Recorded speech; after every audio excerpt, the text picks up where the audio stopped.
সিলেটের ওসমানীনগরের মসজিদের যাতায়াতে সৃষ্ট প্রতিবন্ধকতা অপসারণ করা হয়েছে। উপজেলার লাল কৈলাস মোকামপাড়া গ্রামের প্রাচীন শাহ মাদার রাদিয়াল্লাহু তাআলা জামে মসজিদের যাতায়াতের প্রধান ফটকে বেড়া দিয়ে সৃষ্ট প্রতিবন্ধকতা উভয় পক্ষের সম্মতিতে অপসারণ করে প্রশাসন। দর্শক, এ নিয়ে আরও বিস্তারিত থাকছে আমাদের সহকর্মী শিপন আহমেদের পাঠানো রিপোর্টে।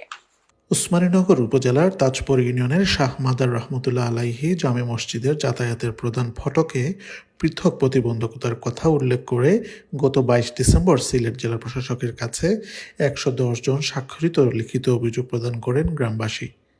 অভিযোগের প্রেক্ষিতে উপজেলা স্থানীয় সরকার প্রকৌশলী আব্দুল্লাহ আল মামুন, জনস্বাস্থ্য প্রকৌশলী সৈয়দ দিদারুল ইসলাম কায়েস ও তাজপুর ইউপির ভারপ্রাপ্ত চেয়ারম্যান কবির আহমেদকে দিয়ে 3 সদস্য বিশিষ্ট একটি তদন্ত কমিটি গঠন করে উপজেলা প্রশাসন। বুধবার তদন্ত কমিটির সদস্যরা সরজমিনে ঘটনাস্থল পরিদর্শন করে রাস্তার প্রতিবন্ধকতা সরিয়ে নেওয়ার আহ্বান জানালে উভয় পক্ষের আলোচনার ভিত্তিতে প্রতিবন্ধকতা সরিয়ে মসজিদে যাতায়াতে স্থায়ী রাস্তা নির্মাণের উদ্যোগ গ্রহণ করেছেন গ্রামবাসী। গ্রামবাসীরা জানান, প্রাচীনকাল থেকেই লাল কৈলাস গ্রামে শাহ মাদার রহমতুল্লাহ জামে মসজিদ, শাহ মাদার রহমতুল্লাহ মাজার ও কবরস্থান ব্যবহার করছেন গ্রামবাসী। উমরপুর ইউনিয়নের মাটিহীন গ্রামের আলী আহমদ, আলী হোসেন, আলী আকবর ও আলীনুর মসজিদের যাতায়াতের প্রধান ফটকে বাঁশের তৈরি বেড়া দেয় মসজিদ, মাজার ও মক্তবে যাতায়াতের বাধা সৃষ্টি করেন। বিকল্প রাস্তা না থাকায় সীমানা প্রাচীর টপকে দায়িত্বরত ইমাম মসজিদে আজান দিলেও গ্রামের সাধারণ ধর্মপ্রাণ মুসল্লিরা নামাজ আদায়, শিশুদের মক্তবে যাতায়াত ও কবরস্থানে লাশ দাফন করতে পারছিলেন না। মাজারের ভক্তগণ প্রবেশ করতে না পারায় ফিরে যেতে হতো।